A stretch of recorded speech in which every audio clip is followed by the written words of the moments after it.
Hello everyone and welcome back to Painting with Martin. Today we're back with another review and short playthrough video, not a whole playthrough. It will just give you the basics of how to play this game. And the game in question we're taking a look at is Monumental Duel, and this module in question is called Espionage, published by FunForge and also designed by Matthew Dunstan, as seen here. This was released in 2024, and I was fortunate enough to meet with FunForge at Essen Spiel last year, and they gave me this game, and they gave me all modules. And as you can see on my channel, I've been reviewing and giving you guys a full, or at least a partial playthrough of how to play the game, kind of like a mini tutorial. So this is what we're also doing today. So as you may not see the entire game played with all the cards and hear every single rule, I will try to be as comprehensive as possible so that anyone who watches this video will get a basic feel for how to play the game, but will still have enough to discover on their own so they can actually enjoy playing the game for the first time. So I'm going to put this game box back on the side for a moment. I'm going to put it over here, and this is how it looks like when you set up the game. I'm filming this holding on to my camcorder. I apologize that if it's a little bit shaky once in a while, and there was also some traffic noise outside. Apologize for that as well. I also have two dogs who might yawn, make some noises, or otherwise what dogs do. So if you hear them, it's not out of the ordinary. So in Seven Wonders Duel, two players will take turns going back and forth and trying to score victory points, because that is what eventually will win the game. And the game will end when there are 4 or fewer cards here in the display, the development display, that's what it's called. And once that happens, you will play one final round, and then you will go to endgame scoring. The game will take place in 3 phases. The first phase is city activation, then you will go into take your actions, and then there will be end of the round, and then there will be cleanup. So let's go into the first phase. So that is called city activation. Before that, I will also tell you a little bit about what you see here on the board. You see some neutral buildings, also known as basic buildings, some unrest cards, the development deck, the development display, development discard pile over here, some dice, a small box here that I actually bought separately for the game. It doesn't come with it, I just have to say that. There are some tokens here on the side. There's the advantage token, or advantage card actually. There is a summary of what turns you can take on your turn. There is a victory points reminder, your cultural policy cards, your espionage deck, your main draw deck, as well as here's your city. In the beginning of the game, you will draw out exactly 9 cards, and after you've drawn 9 cards, you will put them out in columns as such. So you will start up here from the left and go to the right, and you go from top to bottom until you filled your entire city with exactly 9 cards. And then you're ready to play the game. But you also need to take 2 gold and 1 dice for this module, as well as I would also keep in mind that you take a few of these tokens and keep them handy next to your player area. These are called activation tokens. So once that is done, you are ready to start playing, and you're going to city activation. In city activation, you will actually go and take turns. I will activate my city first, and then your opponent will do exactly the same. You can activate 1 column and 1 row of your choice, and you will gain the basic resources associated with those cards. There are 3 kinds of basic resources: production, science, and military. These resources are not finite, so if they do run out, please use a supplement such as coins or tokens or buttons or anything you like. Now, keep in mind also that resources you do not spend are not kept from round to round, but they're actually discarded, except for gold tokens, as well as cultural policy tokens, which I will show you over here, which looks like this. These are kept from round to round. In the end of the game, resources are not worth victory points, but as I will come to later, gold and cultural policy tokens are used as tiebreakers, so keep that in mind. You also have this little starting player token. I will show you, zoom in here, guys, so you see it. Starting player token, it looks the same on both sides. I've decided I'm going to be the starting player, and your opponent will set up exactly the same here with the cards drawn at random order from your draw deck. But I haven't done that here because I have a fairly small table. This is just for you guys to see what it looks like. Also, you need to put up your Espionage deck. There are 5 cards in the Espionage deck. Put the basic one on top and all the advanced in ascending order from underneath it. You're allowed to look at your Espionage deck, but you're not allowed to arrange the order. So keep that in mind. So when you activate your city, you will take simply 1 column and 1 row. In this case, I'm going to choose to activate this one, and you turn them like this. 1, 2, 3, 1, 2, 3. So what does this happen? I will get 1, 2 production, 2 science, and 1 military. So I will do those, gain those resources, placing them out over here. You will take them from the supply. This is 2 science, and these are 2 production. So it's actually quite a fair amount. If there is something here that says you gain something, which means you actually get them immediately, not as a separate action. It says here, gain 1 military for each fort and archery range you activated this round. This is a fort, but you don't have any archer ranges right now. You have to build them later on, and these are the archer range. Now, with this kept in mind, there are 3 different civilizations in this module, and this one you can play as the Greeks, which I'm doing right now. You can also play as the Axumites or the Mughal Empire. And there are different gameplay rules for each of them, and they can be found in the back of the rulebook. Very intuitive, as well as a small history explanation, what they were actually, where they were from, and what they were like. So that's a really cool add-on and a feature from FunForge. Thank you very much for that. So when you've done that, your opponent will do the same, you will go into the action phase. And there are a number of actions you can take before you pass, which is also an action. The first thing I'm going to explain is you can use the advantage. The advantage over here is quite important to have the advantage in the game, and that means you will pay 2 basic resources in order to do that. Gold can be used this one, but you have to pay exactly those resources. You can't combine them. So otherwise gold is joker resource, can be supplemented for any resource. Here I pay 2 science resources for this one, as you can see over here. And this means I will turn the advantage to my turn. Switch them around like this. That means I will have the advantage like this for the rest of the game until someone else takes it from me. They will take it from me by paying 3 resources, because there are 2 over here, and then they will discard the resources that are over here on the card, placing their resources on the card and switching the card back over to their side. Now, with that said, when you have the advantage, you also have something called a warlord. If I can find the card, I can show you what it likes. Yeah, should have done that before. Let's see here. Yes, I forgot about this. There's a warlord as well as a scout. Sorry about this, I forgot that. Warlord here means if I have the advantage, gain matching basic resources equal to the current era, 1, 2, or 3. And there are 3 eras in the game. So once you've done the era 1, you will go to era 2 and then era 3, of course. That means if I have the advantage here as an action, I can simply take this one here and say like, okay, I'm going to do this one. I'm going to place my activation token here, and I want to gain a basic resource, military, production, or science. Since I don't have any science right now, I'm going to take 1 military and place it over here. Now, that's another action. Now, the other action you can take is you can develop a cultural policy.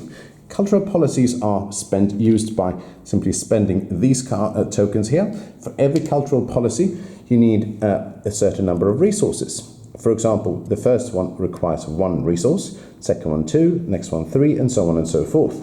You can take any cultural policy you want. I'm taking this one as an example, and that means this one has an action which you can activate later on as an action, placing an activation token on it, which is another action.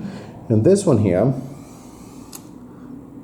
means immediately reinforce 1 card. If you put this one out over here, that means I will reinforce 1 card, which means that card can be activated next round. So if I really want that fort, for example, I can turn it up like this, and that means it won't be discarded to the discard pile at the city replenishment phase after the round ends. quite important. If I develop the next one, it will cost me 2. I don't have 2, but I just want to show you what it looks like. Then you will simply take the card, you will place it on top of it like this. Pay 2 science to gain 2 military, which is quite nice as an action. However, the bonus here, gain 1 basic resource of your choice, so you can gain that science, so that's really cool combo. But it's more importantly, you gain this effect and this effect as well. And this stacks with all the other cultural policies you develop, so you gain the bonuses again until the final one, which you also get it. So that explains cultural policies, and they're also worth a lot of victory points in the end. Now, the other one you can do is you can gain, I acquire means that you pay the cost of the card, which means that you can pay the cost of a basic building, paying the cost, or a building or card from your display, the development display up here, paying the resources and anything in gold that you see fit. That means when you do so, with the exception of a wonder or a province card, I will explain those in a bit, you simply take, if I want that archer range, for example, this stacks really well with my hoplite grounds here, I simply pay the resources and place it on top of my deck. That means I know exactly when it's going to come out, and if this one wasn't activated or reinforced, I can possibly stack this one for next round if I have the fort building. So that's really cool. The other thing you can do is the same thing with the other one. If I want to get a knowledge card over here, I place it on top of my deck. If I gain a knowledge card, which means that it comes out next round, I place it first in my city, and then I place another card on top of it. If it is another knowledge card, however, I have to choose which one I want to put in my city. Not plot. Now, the other thing you can do is you can conquer a province. That means you can take this one here. For example, this is Persia. This is a mountainous province. There are 3 kinds: coastal, agricultural, and mountain. It will cost me 3 military resources to do so, and they're worth victory points in the end. You also get a bonus here.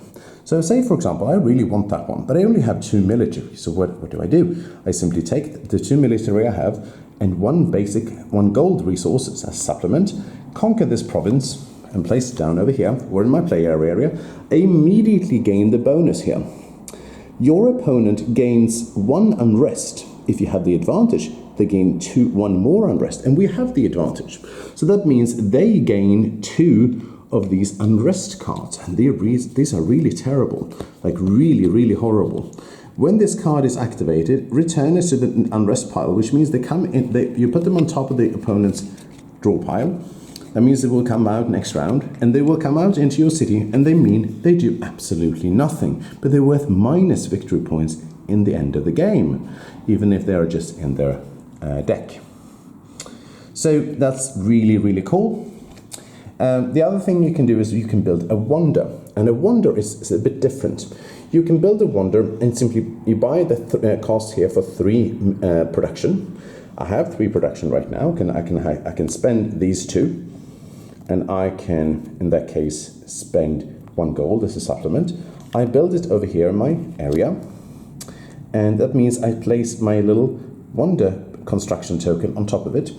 At a later round, or at the same round if I have the resources, I can spend 3 more production, and I gain the wonder. That means I immediately gain the bonus right now, which is gain 1 cultural token, and then I place it on top of my my deck, so that will come out in my city next round. Let's not do that right now. So the other thing you can do, you can conquer an opponent's province, and that means you simply pay the resources here, which is 3. If he or she had this one, and I get it into my area, it's worth victory points, but I do not gain the effect here. One more important thing is that speaking of this, you can also buy a barricade, place it underneath it, and that means it's going to be a little bit harder for your opponent to conquer the province. All the provinces you build, just like cultural policies, are placed on top of each other, and you can only conquer the ones on top, not the bottom one. Now, very important thing in this game is that when you take a card from the development display, you do not, I repeat, you do not refill that display. That is only happening later on, so please keep that in mind.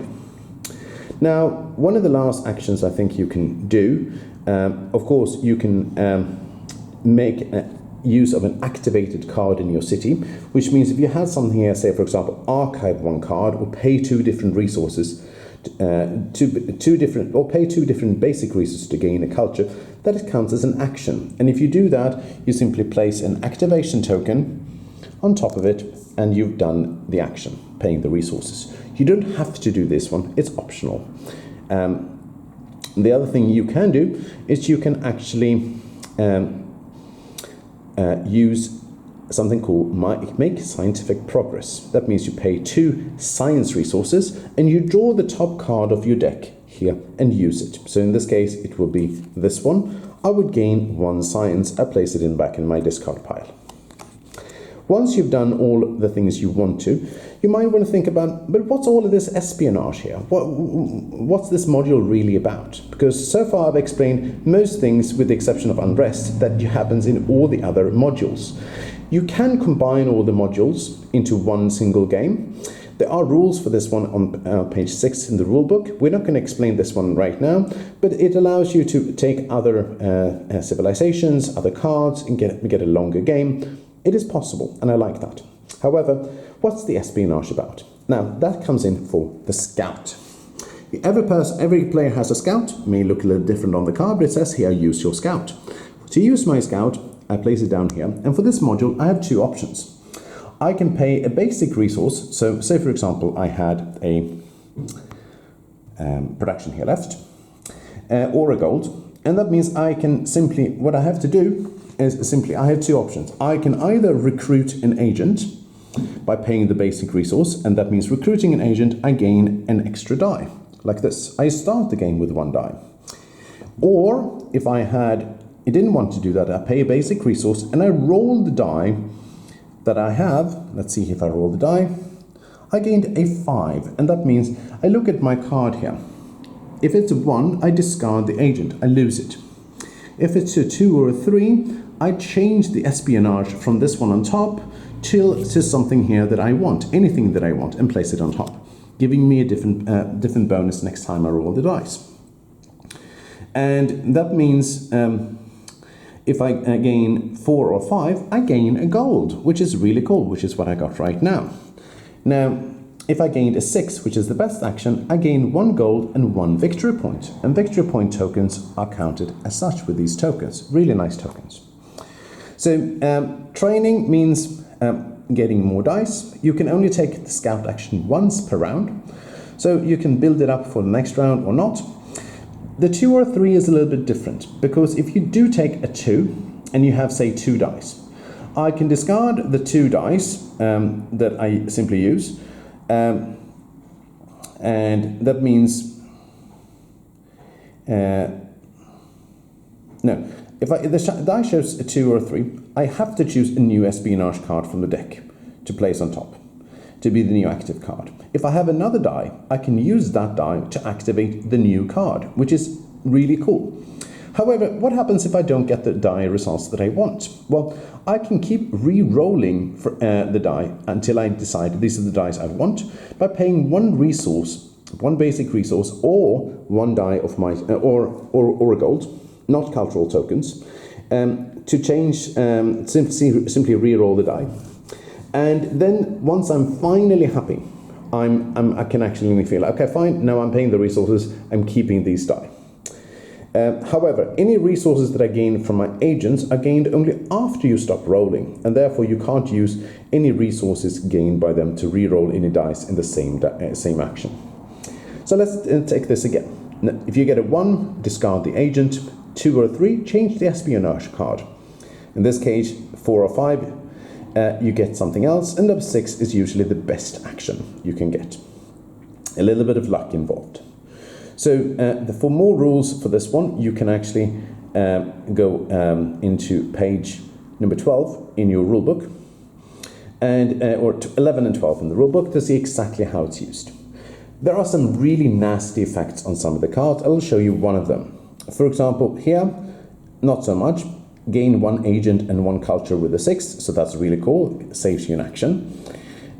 Here, gain 2 military and destroy all of your opponent's barricades. Gain 2 science and discard all knowledge from your opponent's city. Gain 2 production and discard 1 wonder from your opponent's city.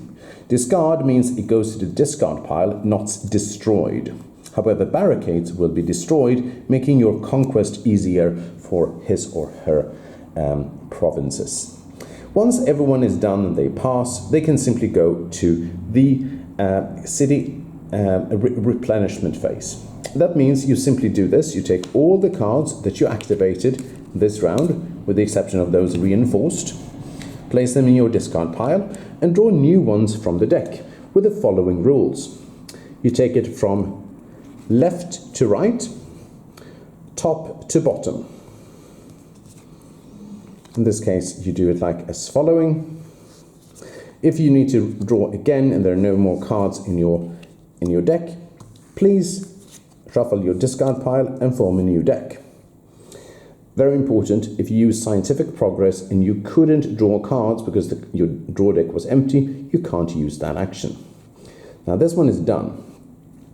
Now the next thing you will do is simply you will refill the knowledge display, the development display over here, with 2 exceptions. If there are 3 or fewer cards left in the development display, slide the remaining cards to the right and deal cards from the development deck to refill empty slots from right to left until it has 6 cards. Right now there are 3 or fewer cards here. There are 4 cards. So what happens then? If there are more than 3 cards left in the development display, you simply discard the cards to the development display discard pile face up, and until there are only 3 left, starting with the rightmost card. So in this case, let's see this one. This one is 1 here and 1 here. 1 will be discarded. You slide all of these down to the right and simply draw until you have 3, a total of 6 left. If you reach into era 2, simply very easy, you will come into a era 2 pile. Let's see here where it is. There. You will simply discard this card to the side and continue drawing. Now the thing you will do last is simply you will take one of the tokens on the advantage card and discard it back to the supply. If there, of course, no one took the advantage, this of course doesn't happen. If there is only no resource left on the advantage card, then you will simply keep the advantage to the player who actually had it, making it easier for the opponent to simply take it. And then that place continues like this. Of course, the first player token goes to the other player, and you're ready for a new round, activating your city, taking actions, and then until someone passes, and then you will do the same thing again until there are only 4 cards left in the development display, and you will simply you won't refill it because there's nothing left, and you will simply play one final round, and you'll go to final scoring. Final scoring is very easy. You will score 2. Zoom in here. They will score 2 victory points per wonder card, 2 per every cultural policy. 1 for every knowledge card, which are these blue cards, including your starter card. 1 per province you control. Each victory points are, of course, worth 1 VP each, and each unrest card in your deck is worth -1. You will also score something called dominance bonus, and dominance bonus is if you have the majority of something in the 4 categories: wonders, cultural policies, knowledge cards, and province cards. You will score 3 points for every category you have more than your opponent in. And ties are friendly, which means both players get the 3 points. You will tally up your points, and whoever has the most points wins Monumental Duel Espionage. Now, if there is a tie, whoever has the advantage simply gains the victory. And if no one had the advantage, then whoever had the most gold will gain the victory. And if there's still a tie, then whoever had the most cultural tokens will simply gain the victory. And if there is still a tie, it means you did a wonderful job playing Monumental Duel Espionage playing all the spy actions you could, and you acquired the resource. You had a phenomenal game. I hope you had a really good time. Go and get yourself a cup of coffee. Congratulate each other because you both share the victory. This was a short run-through of a tutorial on how to play Monumental Duel Espionage by FunForge. Now, what do I think about the game? Well, there are a number of things to say about this one because I've played all 3 of the modules. And I can actually compare all the modules now and tell you what I think. Let's start with the positive things. I like the game as it is. It's a really good game in terms of like the modules, and you can combine them. The card art is great. Card quality is good. Token quality is decent. I like the modularity. I also like that, you know, the city building aspects, and you feel like you're building a civilization. It's a great game, and it's a good port from the main base game called Monumental as well, published by the same company and made by the same designer. I have it as well. I have the Kickstarter version, and there's also a video in my channel how to paint some of the one of the towers from the game of the Kickstarter version for the base game. So please check that out if you're interested. Now, what I don't like about the game is minor details. I would have liked a score pad. I would have liked more plastic bags. It only comes with 2. There are some minor issues where I can think I had to read things twice exactly how to use the spies, but I think that's mostly down to me, and it's not something wrong with the game. The game can be very nasty. This is the one with the highest negative player interaction of all of the modules. You can discard wonders, you can destroy barricades, you can gain unrest, you can give unrest to people. If you don't like negative interaction, this module in particular might not be for you. I would recommend maybe trade or exploration to give a more positive gaming experience. But if you like the nastiness, stabbing your opponent in the back, and, you know, doing nasty things, this might be for you because interaction in this game is a little bit higher, and it depends if you like it or not. I like it. I really enjoy this module a little bit more than I did with the trade and the exploration, but each to their own. Another thing I can say is that, which is a tiny detail here, and I will show you why. The other one here, there is another faction here. I think it's called the Axomites. They have on the back of the rule book, you can see that they have this symbol here. I don't have any problems with symbols in general, but Axomites have this symbol, okay? So I'm going to put this one down over here. The Axomites symbol on the card, however, looks like this. And if you go to the back, on the front of the card, and you can compare these two, they look nothing of the sort. And when I sorted through my cards and I wondered, like, is this a misprint? Because it was very confusing. Maybe it is, and of course misprints do happen, and that's the way it is. I don't see any reason to change the whole game for it, but I mean, it would have been nice to clarify that, you know, there is a deck saying here, this is Axomites, right? Or these are Mughals, or these are Greeks, you know, just a single card. Just like it would have been nice to have a plastic insert for the game that would fit sleeved cards. For those of you who are wondering about sleeves, it's standard sleeves, 63.5 times 88 millimeters. They're easily available in your local friendly game shop, so it's not a problem to getting nice cards here. I looked that up on Board Game Geek. If you have another opinion what cards sleeves actually work better, please let me know in the comments. And about that, I just want to say thank you very much to all my subscribers. Thank you so much to all of you who continue to make this channel better and better. If you haven't subscribed so far, please do so. I would really appreciate it. And then you can see me painting models, which I mainly do for my channel.